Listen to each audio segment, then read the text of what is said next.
रक्तात आहे, आमच्या संस्कृतीत आहे, आमच्या जनजीवनाचा हा भाग आहे. तेव्हा आमचीच मराठी माणसं टिंगल करायची, काय तू ती काय मटणाबद्दल आणि चिकन बद्दल आणि मच्छी बद्दल बोलत असते. झालं अंगाशी. आपण लोकांना घरं नाकारली ना, आता ते आपल्याला नाकारतायत.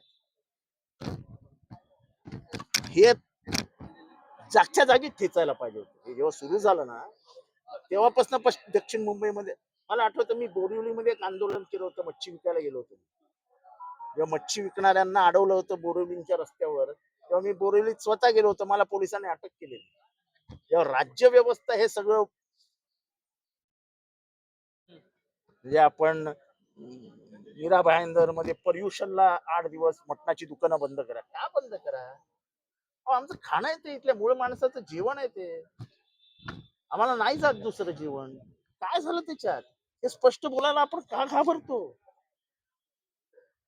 आपणच जर आपल्या जाती लपवणार असू, आपल्यात जर आपण प्रथा परंपरा लपवणार असू, तर तेव्हा हे सगळं घडतं. तेव्हा लोकांची बोलायची हिंमत होते. तुम्ही चिकन खाणारे घाणेरडी माणसं. घाणेरडी माणसं, मराठी माणसं. अरे जा ना बाबा तुझ्याकडे, तुझ्या गावाला जा. कशाला आला आमच्या इथे? अरे या मराठी माणसाचं आणि मराठी मनाचं आणि मराठ्या मातीचं औदार्य आहे की इथे येणारा कुठल्याही जगातल्या पाठीवरनं माणूस असो, ज्यांनी या जमिनीवर या मातीला पाय लावला तर कधीच उपाशी झोपला नाही. त्या मातीचा हा मोठेपणा आहे. त्या मातीला अपमानित करतात घाणेरडा.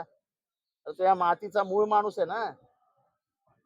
आपण शिकलं पाहिजे. सर, सध्या मोहन भागवत यांचं एक वक्तव्य चर्चेत आहे.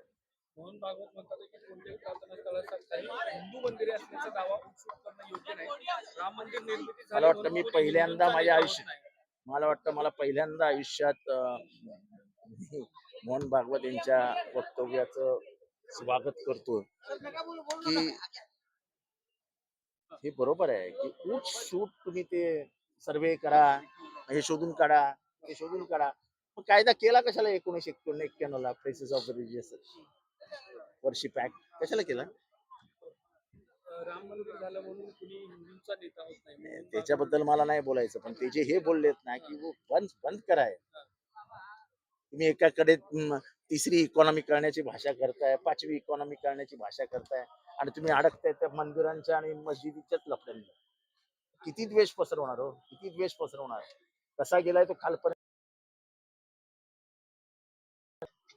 बीड मध्ये काय झालं, कशामुळे झालंय सगळं? जाती द्वेष.